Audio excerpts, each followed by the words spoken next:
Okay, we now be recording, and we are now covering today's topic is on digital noise reduction. All about that. So I'll try and share screen here, and we'll get to digital noise reduction. Pull up the good old notes, and this would be in chapter 8 of the old textbook there, digital noise reduction, and we're going to be contrasting DNR, digital noise reduction, to directional mics, because they are very, very different animals. Analog hearing aids did not have digital noise reduction, of course. They just gave gain, and they had directional mics, but they didn't have digital noise reduction. And I think we've mentioned in past weeks, too, that directional microphones enjoyed a renaissance. They were popular on BTE hearing aids in the 1980s and stuff like that. And then they sort of fell out of use. And then digital noise reduction came out with the first two digital hearing aids, Widex Senso and the Oticon Digifocus did not use digital noise reduction, didn't use it.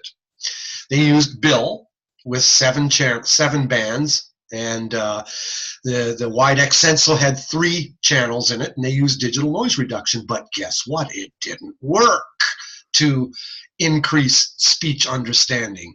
And that fact that it didn't work in terms of increasing percent of speech understood meant that directional mics came back. And the renaissance, the rebirth of directional mics was in 1998, the year after digital hearing aids first emerged. And again, the story is directional mics were used on some analog hearing aids. Did they help? There wasn't much research on it at all. Then 1997, digital hearing aids came out. The Widex Senso used digital noise reduction. Everyone was terrified. Everyone thought the sky was falling because, oh, Widex has it made. They've got digital noise reduction. We don't. Oh no, woe is us. But guess what? Digital noise reduction was not found to increase the percent of words understood. No research proved that it objectively increased speech understanding in noise. And because of that, directional mics came back big time. 1998. They're back. But that's the story of next week or later. Right now, let's talk about digital noise reduction. It gives subjective, and I would put a star by this one, it gives subjective, heartfelt, emotional comfort for listening in noise, not objective improvement. Always understand the difference between subjective and objective. Objective means science, okay, proven, statistics, mathematics. Subjective is artsy farts, music, arts. How do you like it? How do you feel? Okay, most digital hearing aids today have it. Not all of them do, but most of them do. When you see DSP, always think of digital signal processing. Okay, that's the heart of a digital hearing aid. Remember, the digital hearing aid has a mic, changes sound into electricity, and then it has an A to D converter, analog to digital converter, which changes electricity into digits. And then in the center of the hearing aid is the digital signal processor, and that processes things, and then you go from the D to A converter, digital to analog converter. Now the digits are changed back into electricity, and that's sent to the receiver or speaker, which changes that electricity into sound again. Okay, so the DSP, the digital signal processor, is the heart of all digital hearing aids. The algorithm for digital noise reduction uses numerical calculations. Widex Senso was the first to use it. Everyone thought Widex had the huge lead. The year was 1997, right here. This is what I'm trying to get across here. The original promise held in high hopes was dashed. 1998, digital noise reduction was found not to work as well as planned. This is why directional mics were resurrected and had their renaissance. Okay, this is the history of digital noise reduction. Very important to understand. If we take a look at this here, digital noise reduction, let's just check out what it is. Okay, let's get an objective grip as to what the Sam Hill it is. If you look at this picture, okay, there's a whole bunch of people on a street.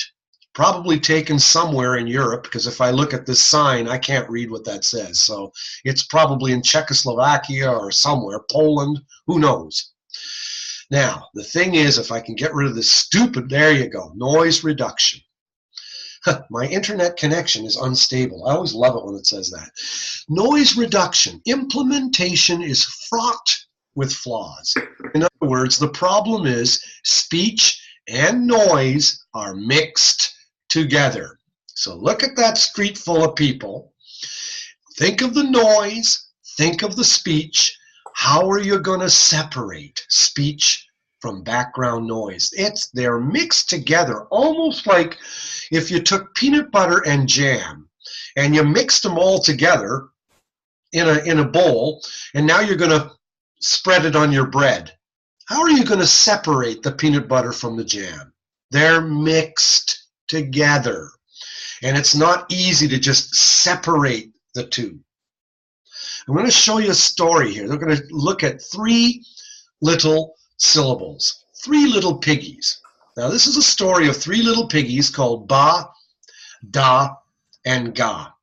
Now this is a bit of speech science here. So I'm going to stop sharing for a second and show you my ugly mug. Okay, when you talk, you can squeeze your face in three places.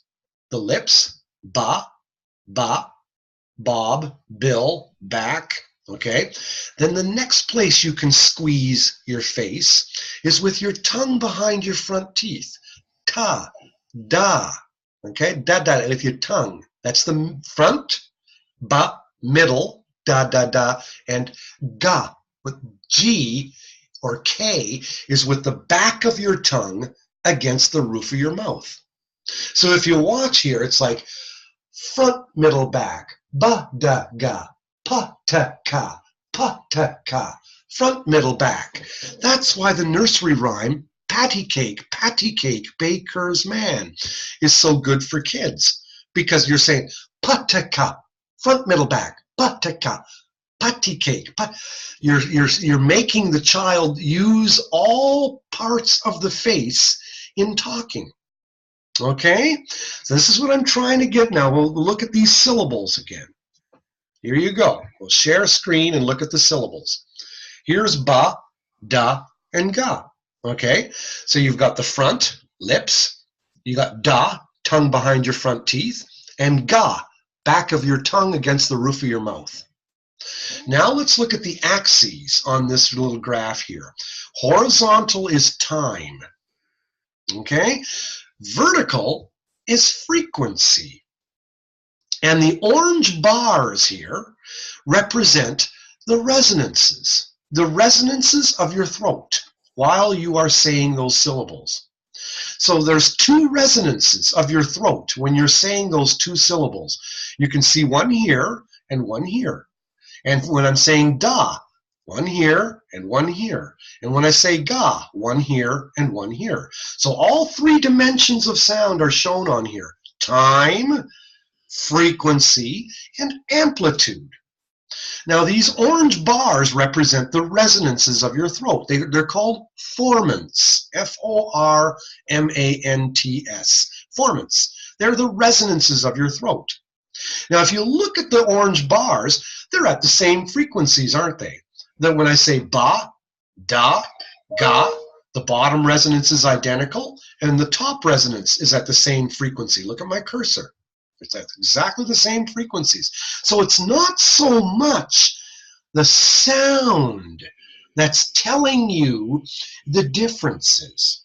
If you look at the bottom resonances, they're all identical. And they all have a little tail here. Little blip, blip. Now, if you look at the top resonances, this one here has a tail going down. This one doesn't have one. And this one, the tail's going up. Now, if I were to play this tail here to present that as a sound, you would just hear a little, just a little chirp. Wouldn't be anything. It wouldn't be. So what I'm trying to say is, it's not so much the sound that's telling you the difference between these three syllables. Do you know what it is? It's largely your awareness of where your tongue is in the space of your face. It's your proprioceptive awareness. It's your face telling you. Look, you can't make a sound between those syllables. Try once. Try make a sound between ba and da. In other words, between putting your lips together or putting your tongue against the back of your front teeth. You go ba, da, the. You can't make a sound in between. It's one or the other. And it's because we can't make a sound in between, we can't hear a sound in between. Watch this. See this pair here? Now look at the pair here.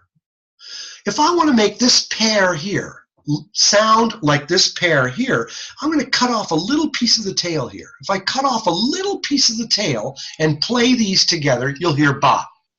If I cut a little more off the tail and play these two together, you'll hear ba.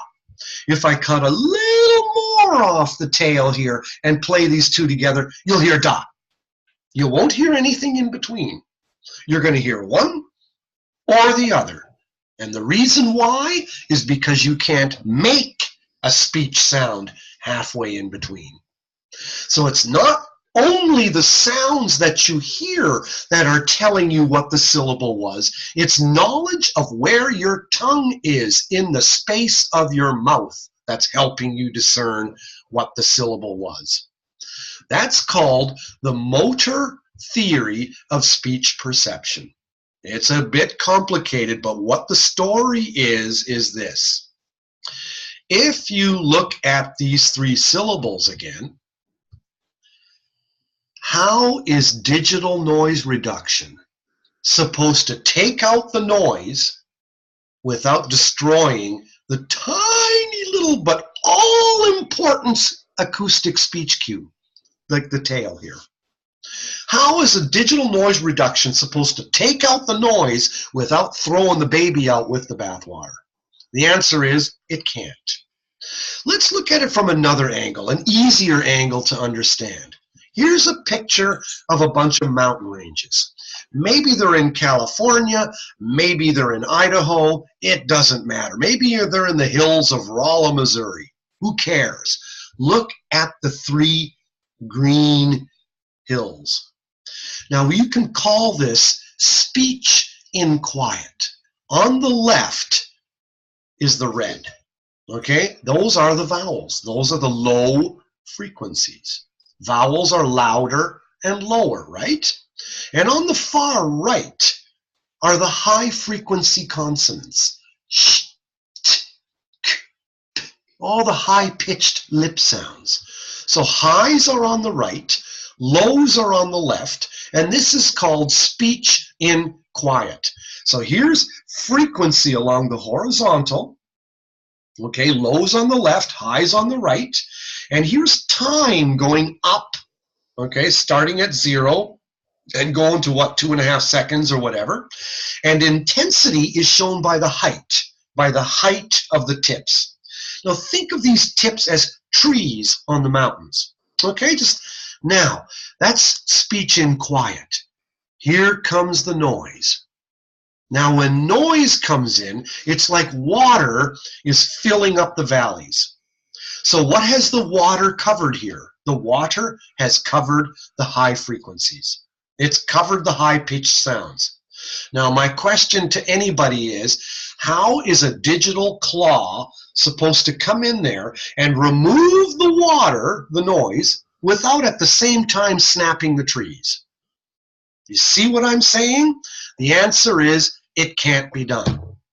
When you take out the noise, you're going to take out the speech, because the speech and the noise are mixed together, like peanut butter and jam put on a piece of toast. You want to separate the two, go for it, okay? Easier said than done. That's the point here. Now, there's various types of digital noise reduction out there.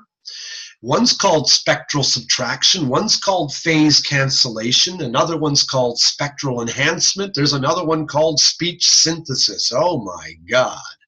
We're going to keep this normal, and we're going to make it all make sense, okay?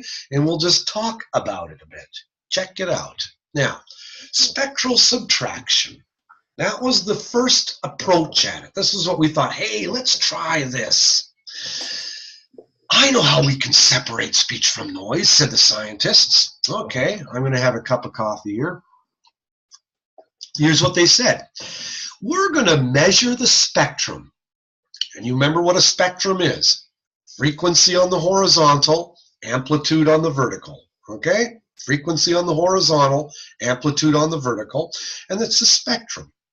It's showing you what frequencies are there. Remember, you can have a sound wave where time is on the horizontal and amplitude is on the vertical, or a spectrum, which doesn't show time. A spectrum simply is going to be showing you, and I'll draw it like this, dB here and frequency here, and a spectrum is going to look sort of like this. I'm just drawing it for you here on a piece of paper, and I will stop sharing and I'll hold it up. Make sure you have a grip on this. Okay, spectrum. Just showing you lines here. Frequency on the horizontal, amplitude on the vertical, and the squiggly lines showing you, hey, what frequencies are in there? Okay. Time is not shown on this picture at all, okay? A spectrum just shows you what frequencies are in the sound. And when you're looking at hearing aid specs, hearing aid data sheets, they're always showing you spectrums.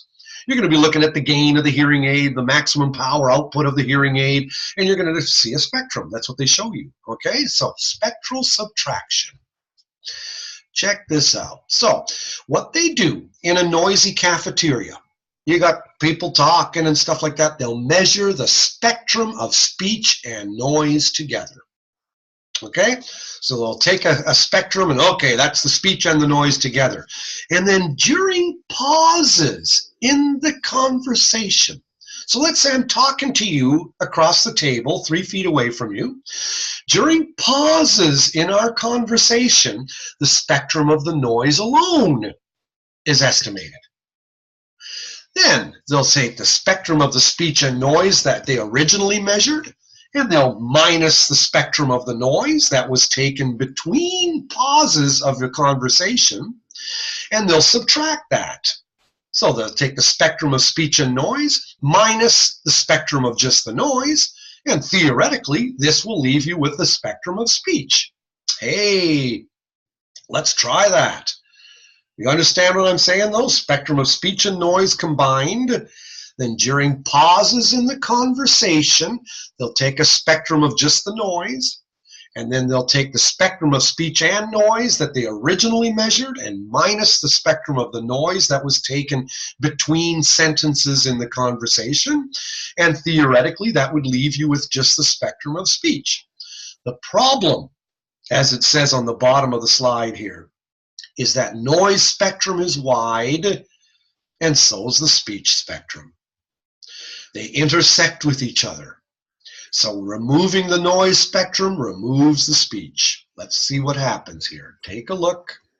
Here we go.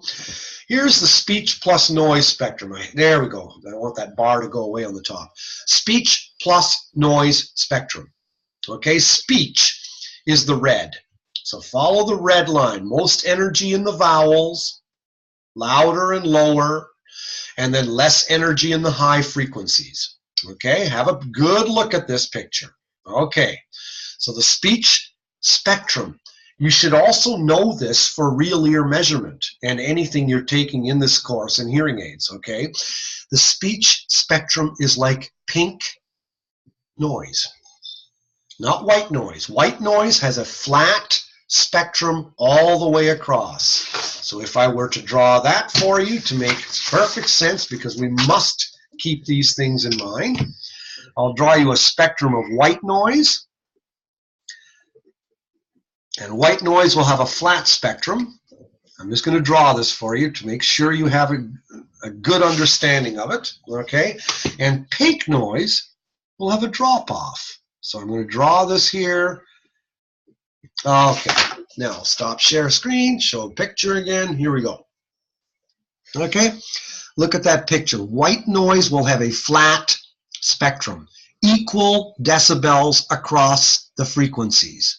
Okay, they call it white noise because the color white has all colors in. If you took a color wheel, take a pie, a round pizza pie. Whoops, I dropped my book. If you took a round plate and you had red, yellow, green, blue, orange, and all the different colors, and you spun it really fast, what color are you going to see? White. White is all colors together. Black is the absence of color. Okay, white is all colors together. So a white noise spectrum has all the frequencies together at equal amplitude. It's a flat spectrum.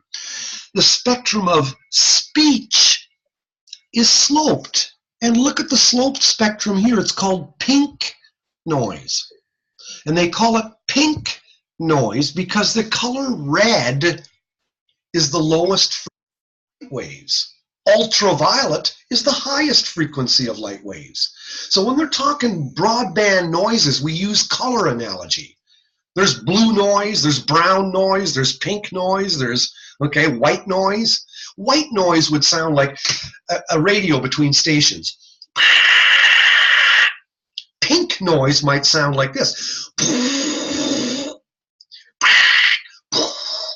Okay, they sound different. Pink noise is what's used in masking in audiometry for speech. When you're testing someone with uneven hearing between the ears, okay, and you're putting noise in the good ear to keep it busy, and you're testing speech, SRT or speech discrimination or what have you, you're going to be putting pink noise. Your audiometer automatically puts pink noise into the good ear to keep it busy because pink noise has the same spectrum as speech. Okay? All right, there we go. Just put a few things together here. So, share screen again. Now look at the red spectrum here. It's like pink noise. See the more energy in the lows, less in the highs.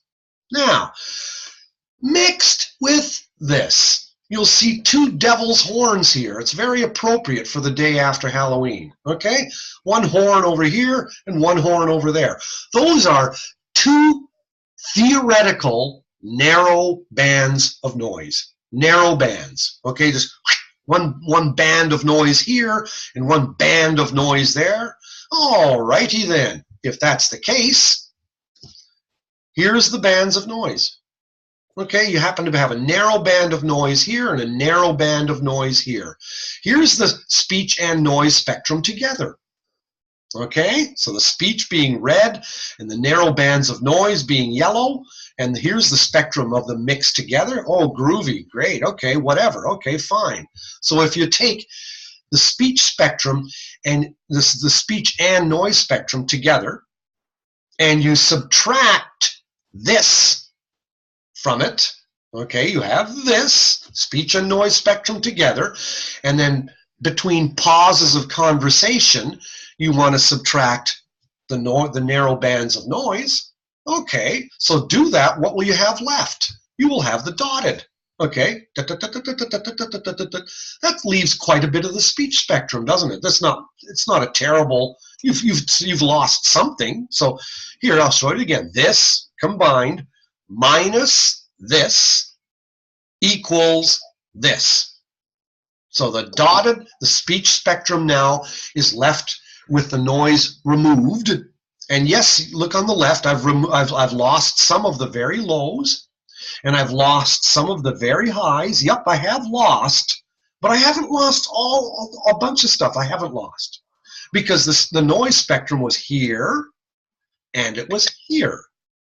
So if I take the mixture of both of these spectra together and I subtract the yellow out of it, and I take this and I remove this, I'm left with the red dotted line. So yeah, you've lost something, but you haven't lost everything. So this was the idea behind the spectral subtraction method. Problem is, okay, so here we go. What you had left, the dotted line, wasn't that badly altered from the original. The original is the solid, and the dotted is what you had left. So the idea was, hey, that's not too bad. We can live with that. That's not bad. The problem is, and I always like the noise spectrum I'm drawing here. It looks like an elephant. I always see this trunk here for some reason. At any rate, when you look at the problem is, and let me get rid of that stupid bar at the top. There we go. The noise spectrum is often wide. Okay? The noise spectrum usually isn't two stupid little narrow bands like this. This is what they would like, but it's not. The problem is that's not what most noises are. Most background speech noise in a cafeteria is broadband, just like speech. Okay, the speech spectrum in red, like pink noise, more energy in the lows, less in the highs. Background hubbub and babble, blah, blah, blah, blah, clatter, clatter, blah, blah, blah, blah, blah. Broad spectrum as well. Almost a bit like white noise, you might say. I don't know, but they're both broad. So the speech noise and the speech spectrum plus noise spectrum intersect hugely. So if I take these two spectra together, the speech plus noise spectrum, and subtract the noise spectrum from this combination over here, what are you going to be left with? Not much. Look at the dotted line there. You've thrown the baby out with the bathwater.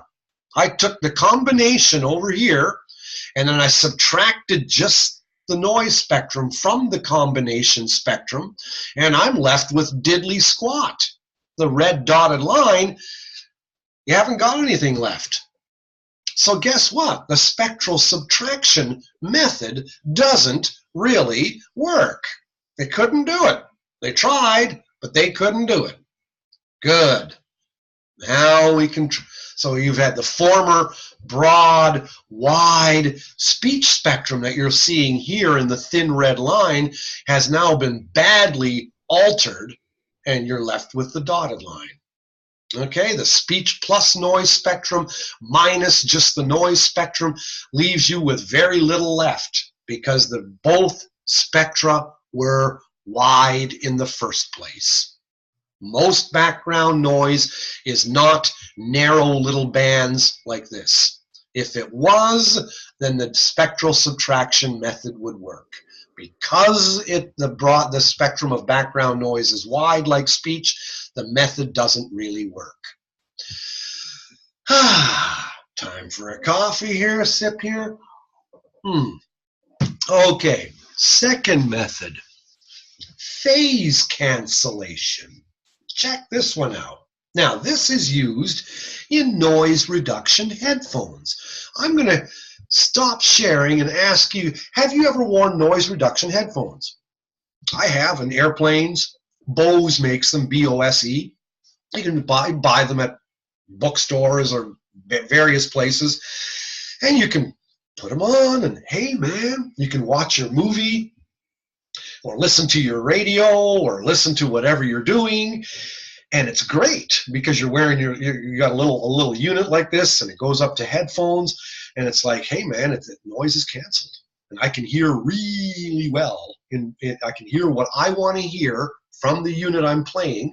Okay, could be anything. Could be my iPad, iPod, God knows what, but I'm using noise reduction headphones. So let's say I'm in a noisy cockpit or I'm in a noisy environment, and I can put in my noise reduction headphones, and I'm able to hear what I want to hear from that device. I'm able to hear really, really well. Have you ever worn noise reduction headphones? They work. Okay? I've had an engineer say to me, well, if you're using noise reduction headphones, How come you're not using that in hearing aids? If it works in the headphones, why aren't you using it in the hearing aids? Here's why.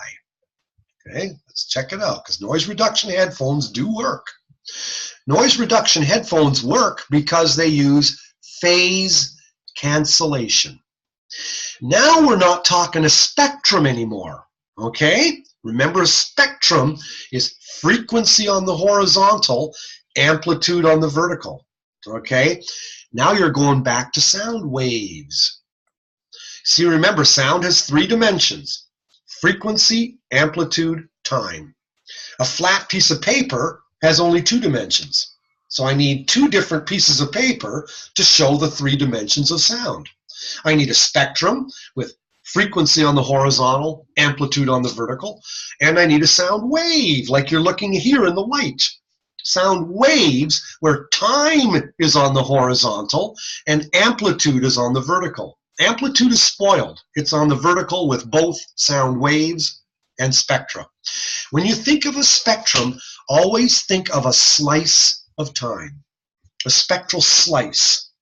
Okay, think of sound as a loaf of bread, and now you took a slice of bread and turned it sideways to see the raisins. That's what a spectrum is. It tells you exactly what frequencies are in the sound wave. I can't really look at the sound wave and go, oh, I know what frequencies are. If I look at the sound wave here, what frequencies are in there? I don't know. It's like, good grief. I wouldn't have a clue. Sound waves, don't, it's hard. You'd have to know what the length of time was. What's the length of time? And then how many cycles per second was I getting? And look at the sound wave. I mean, I'd go for it. Okay? Can't. So sound waves are wonderful at showing you what takes place over time, changes to the sound over time. Spectra, okay, spectra are very different. Spectra are great at telling you what frequencies are in a sound.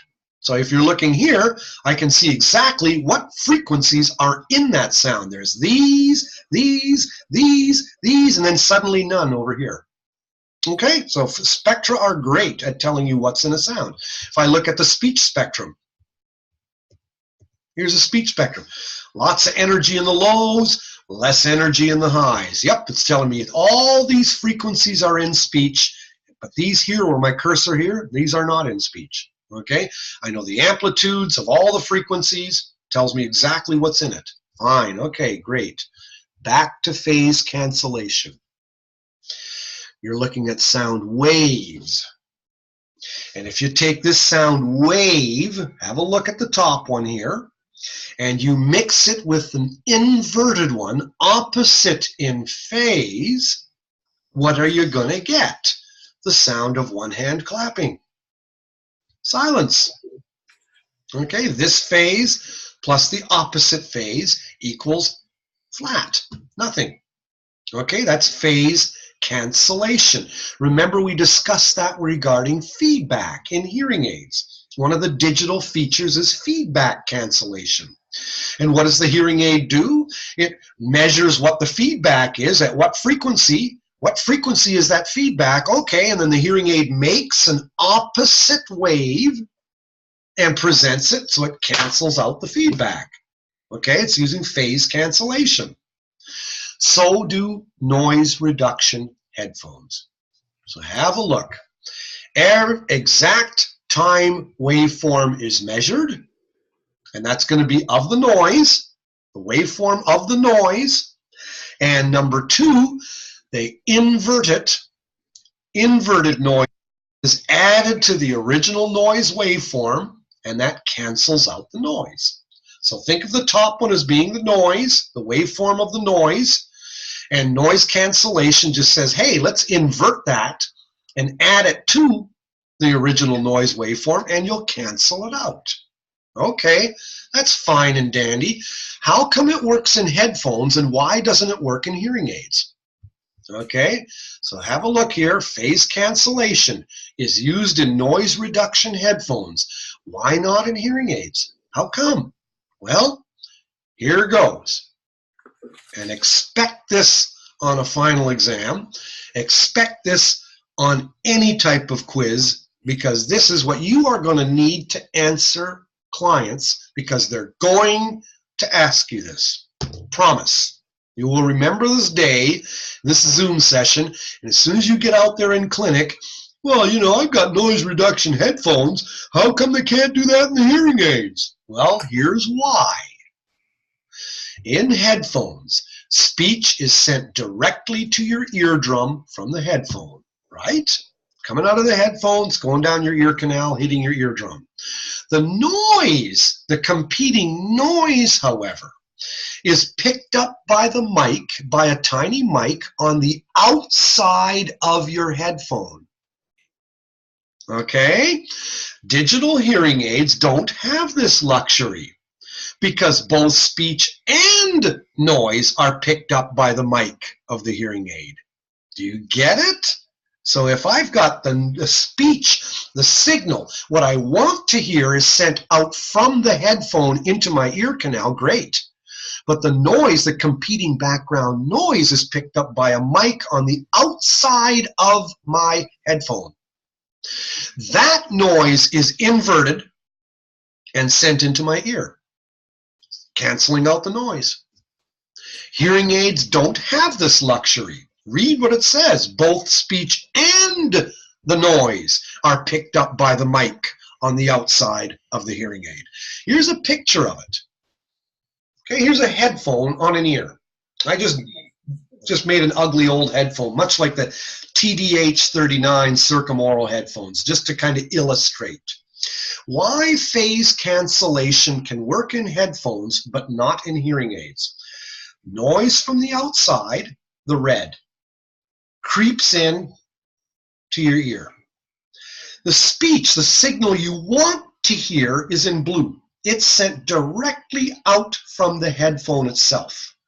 Meanwhile, the red, that's competing background noise. So think of the red and the blue as in competition with each other. You've got the signal you want to hear in blue, and you've got the competing background noise in red. And here's the little mic on the outside of your headphone. That noise is picked up. The noise is also picked up by this mic. Okay, so the noise is entering your ear naturally, but it's also being picked up by this mic, and when it's picked up by this mic, it's inverted. It's up, its phase is reversed. So now the black and the red added together cancel each other out. So read on the side of the slide. Noise from the outside leaks into the ear canal and mixes with the speech. The speech enters directly from the headphone. The noise from outside picked up by the microphone and is inverted in phase. This cancels out the noise. All right? So phase cancellation, again, another approach to digital noise reduction. Works in headphones, yep, but doesn't work in hearing aids. And this is what you will be needing to explain, usually to an engineer or usually a guy who's in your retired fella, probably 65 years old. He's going, oh, how come you need to be able to explain, okay? Because you're the clinician, and you got to tell the guy, well, here's why. Okay, so it's really important. Does anybody have any questions so far? We've covered 2 methods now. Okay, spectral subtraction and phase cancellation. One's working with spectra, the other one's working with sound waves. Very different. Both are working with sound, just different approaches. Both have their limitations, and both methods really don't work very well. Okay, so now we'll go back to where we were here. Let us continue. Okay. Spectral enhancement. This was, when you're looking at this one here, okay, I gotta get that bar out of here. It really drives me nuts. There, spectral enhancement. The third method. Well, this one's used by Oticon quite a bit. Digital algorithm detects spectral speech cues in noise. What does that mean? It means this. What does speech have? What's unique to speech? It's spectrum. It's got more energy in the lows, less in the highs. What's another unique thing about speech? Fundamental frequency. Circle that one. What's a fundamental frequency from acoustics? It's the lowest frequency in a complex sound. The lowest frequency. You have a complex sound, you got a whole bunch of sounds in here. Let me draw something here for you.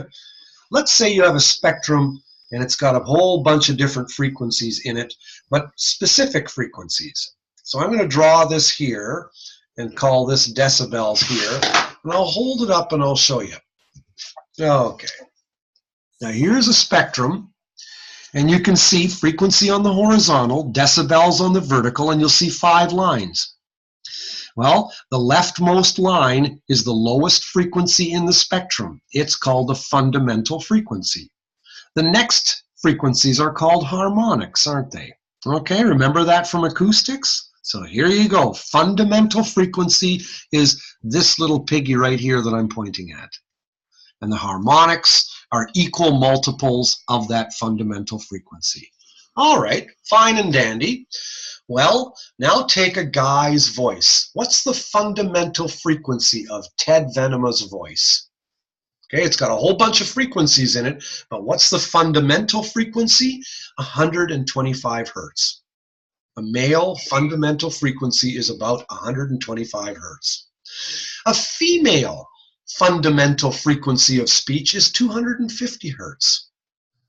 A baby's fundamental frequency is around 500 hertz. Okay? Now, if you take Ted Venema, or take Sam Christensen, or Rene Ramirez, 2 other fellas in your class, and you take Ted's voice out, and you take Rene's out, take it out, and take Sam's and go and take it out and set them on a table, and you blow air through them, they're both, I don't know, all 3 are going to sound the same. A male larynx isn't very different from male to male, and a female larynx isn't very different from female to female.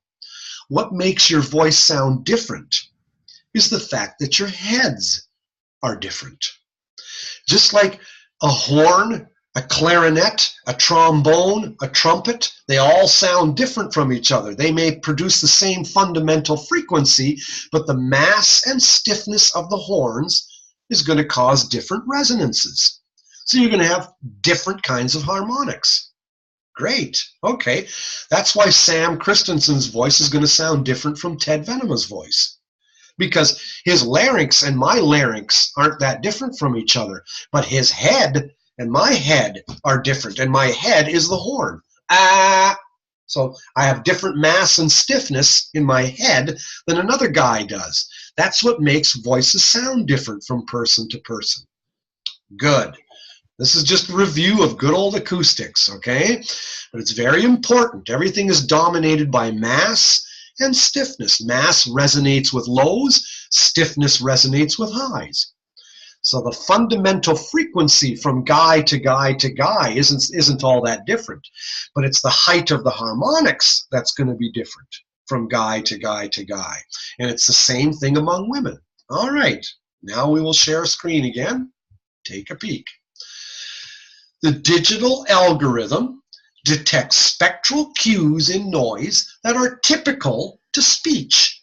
So the fact that it's pink, it's got more energy in the lows, less in the highs, fundamental frequency, okay, and the harmonics, vowel formants. Remember you heard that word formants, the resonances produced by saying ba, da, or ga, or P, T, C, okay, all the different ways that you can talk. Vowel formants, the resonances. Formants, if you circle that word, that just means resonances of your throat. That's what formants are, resonances of your voice, okay? Or high frequency sibilants. What's a sibilant? A sibilant is the letter S. The letter F. Okay, high-pitched, unvoiced consonants. So speech has unique cues to it, And I can think of three right now. One is it's pink, okay? It's communist. It's left-wing. It's a hippie. No, but it's got more energy in the lows, less in the highs. That's one cue. Another one is a male fundamental frequency is 125 hertz. A female's is 250 hertz. Okay, that's another cue. And a third cue is, what are the particular resonances of a vocal tract over humanity in general? You know, like Sam's are different from Ted's, which are different from Renee's, but nonetheless, you know, there's certain similarities, okay? So the high frequency sibilants and vowel formants. That's a third cue.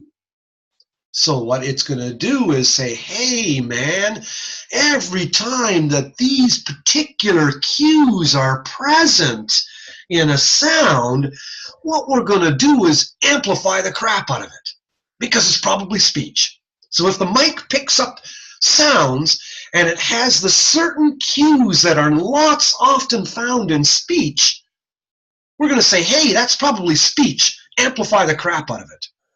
So it's going to deliberately enhance or amplify any sound that has these spectral speech cues. Okay? So this is the third method now. Let's check it out. What's its problem? Okay? Here we go. The challenge for this third method is the high frequency consonants. Look, in noise, here's a sound wave of speech. The bottoms, it might say, my father can beat your father at checkers. The horizontal is time. The vertical is amplitude. Okay? My father can beat your father at checkers. All right, in noise, the valleys between the peaks. So here's the peaks right here. Peak, valley, valley, peak, valley, peak, valley, peak, valley, peak, valley, peak, valley. Okay? So speech is going up and down. In noise, the valleys between the peaks of speech are filled with noise. Watch, the peaks become less prominent. So let's see what that is here. In noise, the valleys between the peaks of speech are filled with noise. The peaks are thus less prominent. But what are these peaks formed by? What's the loudest parts of speech? Vowels or consonants? Vowels. So the peaks are the vowels. But the vowels are heard anyway, because they're the loudest parts of speech. The low frequency vowels, look at my cursor here, the low frequency vowels are more intense. So these still stand out. So it's easier to enhance these. Meanwhile, the valleys between the peaks of speech are filled with noise. And that's the soft parts of speech. And what's the soft parts of speech? High frequency consonants. So what does this method do? It gives to the rich what they already have. It's looking at the 1%. It's helping those who don't need the help in the first place. It's giving to the rich. The poor are already buried in the noise. So what's going to be enhanced in this method is the peaks that are sticking out. Those are the vowels, but those are the loudest parts of speech anyway. Okay, so this method doesn't work either. Okay, so you got three different methods here: spectral subtraction, phase cancellation, and spectral enhancement. And all three of them down. They don't work. Okay, they may make you feel all right in noise because the noise is getting quieter, but always remember they are not, repeat, not increasing your speech understanding in noise. Their heart is in the right place, but for various reasons, each and every one of them falls down when it comes to the goal of increasing speech understanding in background noise. So this is what I need students in the class to concentrate on. Look at these three methods, What are they, and what's their flaw? Why do they each not work in the hearing aids? For totally different reasons. The last one we'll cover, because we've only got 5 minutes left, so you can consider today to be kind of the negative one, and next week we'll show you the positive method that does work the best. Okay, but we'll end with this fourth method, which comes completely from outer space. Okay, this one came from, I don't know what planet, but watch this one. The speech synthesis approach. A digital algorithm in your hearing aid detects spectral speech cues and noise, and once a particular speech sound is detected, the hearing aid automatically adds a similar synthesized speech sound. Oh my God. Requires a stored collection of speech sounds, but it's difficult to digitally recognize speech sounds. Complexity of this approach is completely overwhelming. Synthesized speech can sound unnatural. In other words, what this approach is doing is saying, you're going to have a hearing aid that's, and I'll stop sharing here for a sec, you're going to have a hearing aid that's picking up the speech, and the hearing aid is automatically, instantly adding sounds to the speech to help you hear it better. Oh, we're not there yet, folks. I don't know what planet that is, but that was dreamed up by some scientist. Actually, the guy's brilliant. His name is Harry Levitt. He's from New York. He's in New Jersey or New York somewhere.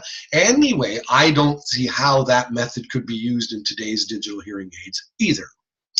So that's a very complicated method. Speech synthesis means you're actually adding sounds. The hearing aid is adding sounds to the amplified speech to help you hear it better. Yikes. Don't know how to do that one. So here we go. Today's digital hearing aids, what do they use? An amplitude modulation approach. AM. Ever hear AM radio? FM radio? AM means amplitude modulation. FM means frequency modulation. So if we look at modulation, and here's where we'll stop, okay? Look at this sound wave. The amplitude is modulating like crazy. The amplitude is going wow, wow, wow, wow, wow, wow. Think of a fan or an air conditioner. They're going bzzz. So the amplitude is steady over time. Whereas speech, the amplitude fluctuates rapidly over time. This is the method used today. In today's digital hearing aids, we use the amplitude modulation approach. If the amplitude does not change much over time, it is deemed to be noise. If, however, the amplitude modulates like crazy over time, changes rapidly over time, the hearing aid thinks it's speech. So speech has lots of amplitude modulation, noise does not. Any channel in a digital hearing aid that picks up very little amplitude modulation, the hearing aid thinks it's noise, reduces the gain. As soon as the amplitude changes rapidly over time, speech, increase the gain. That's the approach used today, but we'll talk more about that next week. We've covered 4 methods, but the first 3 were the real ones to look at, okay? Spectral enhancement, phase cancellation, or spectral subtraction was the first one, phase cancellation, and spectral enhancement. Really look at those 3 and make it your business to digest it. Have a good look at your notes that you've printed up to look at this. But we'll stop here today and we'll continue and finish this topic next week in our Zoom session on digital noise reduction. Are we all good? Hey, how are you? Okay, cheers, live long and prosper. We'll see you when we look at you. Stuff like this, you know, when you do this, that means you can't, the person can't get you. So if anybody's coming at you like that, put your hand up like this and it stops. Of course, if a person does this, you're screwed. Okay, Anyway, see you later. See you when we look at you. I'll stop recording here.